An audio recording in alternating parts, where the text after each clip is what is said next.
हस्तमुद्रा क्रमांक 26. चित्रामध्ये पाहून तेथे दाखविल्याप्रमाणे डाव्या आणि उजव्या हाताच्या करांगुलीचे मधले पेर एकमेकांना जोडा. दोन्ही हातांची उरलेली 3 बोटे आणि अंगठा यांचे अग्रभाग एकमेकांना जोडा. दोन्ही हातांनी एकमेकांच्या बोटावर घट्ट दाब द्या.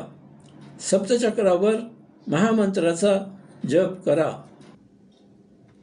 अशा प्रकारे हस्तमुद्रा केलेल्या स्थितीत पुढे करून दाखविल्याप्रमाणे आपल्या शरीरातील 7 चक्रांवर प्रत्येक चक्रावर एक याप्रमाणे महामंत्राचा जप करा. ओम तत्सत्त्वमसि. ओम तत्सत्त्वमसि. ओम तत्सत्त्वमसि. ओम तत्सत्त्वमसि. ओम तत्सत्त्वमसि.